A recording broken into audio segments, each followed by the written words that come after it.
তোর কাছ থেকে টাকা যদি আদায় না দুজনে মিলে বললাম 50, পরের গুলো আরো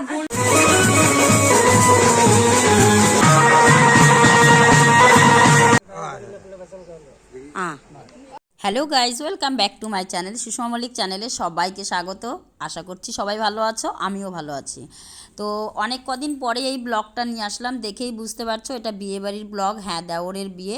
তো আগের দিন তোমাদের জল ভরা ব্যান্ড পার্টি বাজনা এগুলো দেখিয়েছিলাম, তার আগের দিনের ভিডিওগুলো দেখিয়েছিলাম, কিন্তু এই ভিডিওটা পোস্ট করতে একটু দেরি হয়ে গেল। দেখো আমরা বরযাত্রী যাচ্ছি রেডি হয়ে একদম বরের গাড়িতে, মানে দেওর মাঝখানে আর আমরা দুই সাইডে বসে আছি, আর সামনে হচ্ছে আমাদের নন্দে জামাই।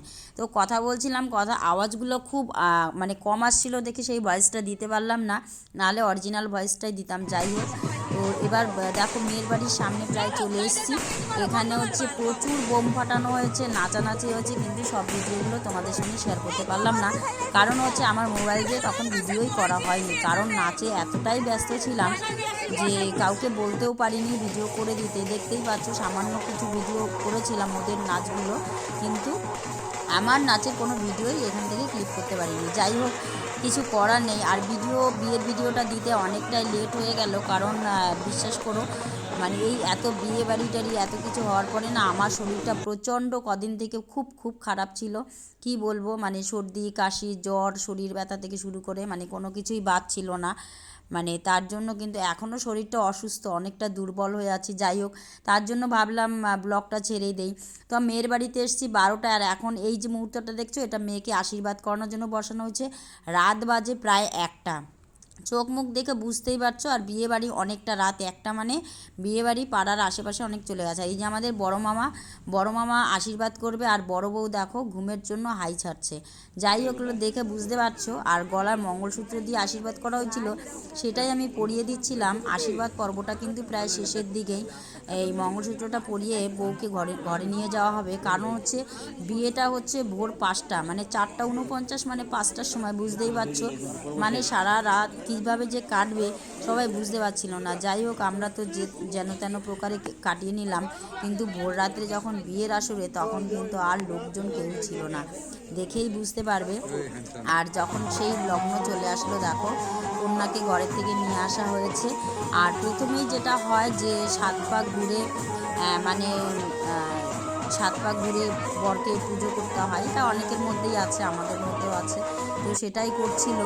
আর দেখো আসলে কিন্তু যারা বাড়ির লোক তারা অনেকেই গিয়ে রেস্ট নিয়েছে, একটু ঘুমিয়েছে, কিন্তু আমাদের সেই রকম কোনো রেস্ট হয়নি, সামান্য একটু শুধু শুয়েছিলাম, কিন্তু কোনো ঘুম হয়নি, কী করা যাবে। যাই হোক, তারপরে দেখো বিয়ের যে রিচুয়ালগুলো হচ্ছে সেইগুলো। আর এখন বিয়ের আসরটা একদমই ফাঁকা, কারণ এখন বাজে 5টা, আর ভোর 5টার সময় বিয়ে, মানে এটা কি বলবো একটা স্মৃতি হয়ে থাকলো। মানে মানে কী বলবো, আমি এরকম বিয়ে একদম ভোরের বিয়ে দেখিনি। যাই হোক, আর এই যে ব্যান্ড পার্টি বাজছিল, আর আমরা তিনটা দেখো না সমানে মানে হালকা করে ড্যান্স করে যাচ্ছিলাম, মানে ভালোই লাগছিলো। বিয়েবাড়ি ফাঁকা, হালকা ঠান্ডা লাগছিলো দেখে একটু চাদরও গায়ে নিয়েছি। আর মেয়ের বাড়ির 2-3 জন, আর আমরা কয়েকজন, আমরা 3 যা, আর মামি শ্বশুরের মেয়েরা যেমন দেওরেরা মামা শ্বশুর এরাই কয়েকজন ছিলাম, বাদ বাকি কিন্তু বাইরের লোক এখানে ছিলই না। আর আমরা কিন্তু সেই মুহূর্তে ভালোই এনজয় করেছি, চোখে কিন্তু ঘুম দেখেই বুঝতে পারছো। আর বরকনের যা পরিস্থিতি, বরকনের তো একদম মানে কি বলবো, এরা মনে হয় এতটাই ক্লান্ত হয়ে গেছে, কারণ আগের দিন সারাদিন উপোস, সারা রাত উপোস। আমরা যাই হোক একটু খেয়ে দিয়ে নিয়েছি, শরীরটা মানে তাজা আছে। আর এদের শরীরের অবস্থা কিন্তু খুবই খারাপ, বুঝতেই পারছো। মালা বদলে মানে কিভাবে করবে ক্যামেরাম্যান বলছিল, বুঝতে পারছি না, সেই আমি একটু বুঝিয়ে মানে দেখিয়ে দিলাম কিভাবে করবে। যাই হোক, আর মালা বদলের সময় কিন্তু একটু হাসাহাসি হয়। যাই হোক, আমাদের দেওরকে একটু উপরে ওঠানো হয়েছিল, কিন্তু আমাদের বউ এতটাই চালাক যে ও নিচ থেকে ছুঁড়েই কিন্তু বরকে মালা পরিয়ে দিয়েছে। দেখো নিচ থেকে ছুঁড়ে দিয়েছে, আর ঠিক একদম ওর গলায় গিয়ে পড়েছে। যাই হোক, বুঝতেই পারছো আমাদের নতুন বউ কিন্তু খুব চালাক। আর তারপরে এই যে কি শোলার একটা মালা, এটা দিয়ে মালা বদল হয়, অনেকের মধ্যেই হয়, আমাদের মধ্যে যেহেতু নেই। যাই হোক, এটা অনেকের মধ্যে হয়, এটাকে আবার ছিঁড়ে ফেলে দেয়। যাই হোক, যেগুলো রিচুয়াল সেগুলো তো হবেই বা সেগুলো করা হয়। আর এই দেখো মালা বদলের এই পর্বগুলো, শুভ দৃষ্টি, 7 পা ঘোরা, এটা মোটামুটি কমপ্লিটের দিকে। এইবার হচ্ছে 10 গিট বাঁধার যে নিয়মটা, সেই রিচুয়ালটাই বসা হয়েছে। দেখো দুজনকে দুদিকে বসিয়েছে, বুঝতে পারছো এরা ঘাড় সোজা করতে পারছে না, একদম ঘুমে ক্লান্ত, চোখ মুখ দেখে বোঝা যাচ্ছে। আর এই দেখো আমার যা, মামি, শাশুড়ি সবার কোলে একটা করে বসে আছে। আর ওই যে দূরে দেখতে পাচ্ছ সিংহাসনে আমার এক দেওর, এ তো নাক টেনে ঘুম দিচ্ছে, সবাইকে বলছে মানে ও প্রেজেন্ট আছে, বিয়ে করাচ্ছে মানে সেই বরকর্তা, বুঝতেই পারছো। আর এ তো নাকে তেল দিয়ে ঘুমোচ্ছে। আর একজন তার পাশে সে পাহারা দিচ্ছে, সেও কিন্তু হাই চাটছে। আর এখন বাজে প্রায় 6:30 কি 7টা বাজবে। আর বিয়ে প্রায় কমপ্লিটের দিকেই হতে চলেছে। এই 10 গিট বাঁধার সব একদম রেডি, আর সেইগুলোই চলছে। আর দেখো যাই হোক, আমার কথার মধ্যে বা অনেক কিছুতে ভুল ত্রুটি হতে পারে। যাই হোক, মানে বলতে গিয়েও দেখতে পাচ্ছ আমি অনেকটা ভুল করে ফেলছি। যাই হোক, তোমরা মনে কিছু করো না, আর এইভাবে দেখে নিও। আর ভিডিওটা যদি আমার ভালো লাগে তাহলে কিন্তু অবশ্যই লাইক করবে, শেয়ার করবে, কমেন্ট করবে। তোমরা কমেন্ট না করলে ভিডিও করার কোনো উৎসাহ পাই না। অনেকেই আছো কমেন্ট করো না, প্লিজ তোমরা একটু কমেন্ট করো। অলরেডি বিয়ে প্রায় শেষের দিকে, আর বিয়ের দেখো 10 গিট বাঁধা হয়ে গেছে। আর আমি কিন্তু আজকে এই বিয়েটা হলো, আর বাসি বিয়েটাও কিন্তু তোমাদেরকে দেখিয়ে দেবো। আর বাসি বিয়ের ভিডিও বিশেষ তেমন কিছু করতে পারিনি, কারণ বাসি বিয়েতে আমার শরীরটা এত খারাপ, আমি কাউকে বলতেও পারিনি, বোঝাতেও পারিনি, মানে কাউকে মোবাইলটা দেবো সেরকম পরিস্থিতিতেও ছিলাম না। আর দেখো বিয়ে দিকে কমপ্লিট, আর আমার দেওরেরা যা ঘুম দিচ্ছে মানে কি বলবো, মানে প্রচণ্ড ঘুমই ভাঙছে না। আর এদিকে আমাদের তো ঘরে গিয়ে আমরা পূর্ণ হয়ে গেছি।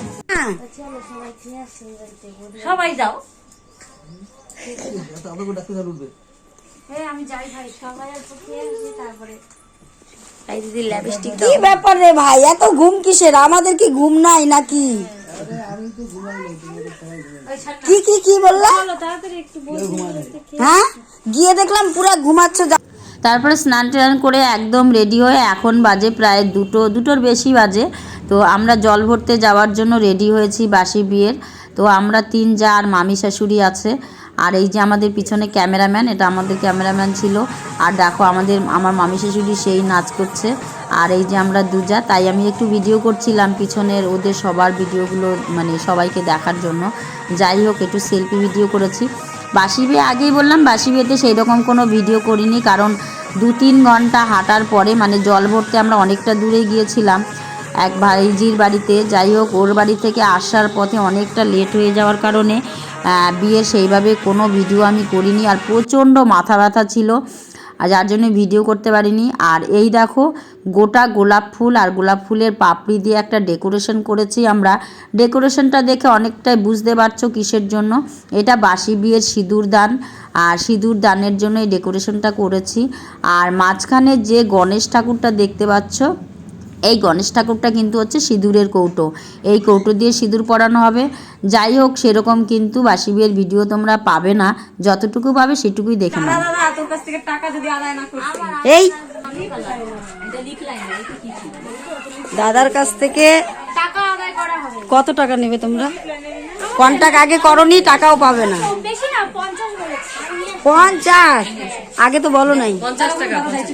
50 টাকা? ঠিক আছে, 50 পয়সা দিয়ে দেবো। পিছনে আরো যে জিরোগুলো আছে সেটা কি বলবে? কটা জিরো? আমরা দুজনে মিলে বললাম 50, পরের গুলো আরো বোনরা আছে, বৌদিরা আছে, ওরা লাগাবে। তাই 50 টা বলেছে, বাদ বাকি এখন 50, ওই 50ই থাকবে, কিন্তু শূন্য বাড়া কমা ওগুলো হবে না। না না না, না না, ওগুলো হবে না। ওই 50-ই একটাই শূন্য হয়, বউকে সাজাই নিয়ে একটাই শূন্য হয়। আমরা করবো না। হ্যাঁ, হয়ে গেছে, চলে যাও, দরকার নেই আর দরকার তাহলে নেই। কিন্তু সব খুলে দিয়ে তাহলে চলে যাবো। না না, খুলতে হবে না। খুলবে কি করে? একবার পড়ালে কেউ খুলতে পারে না। যাই হোক, ভিডিওটা এখানেই শেষ করব, আর কিছু ভিডিও ক্লিপ নেই বাসি বিয়ের। তো তোমরা সবাই ভালো থেকো, সুস্থ থাকো। এখানেই টাটা, বাই বাই, সবাইকে শুভেচ্ছা জানালাম।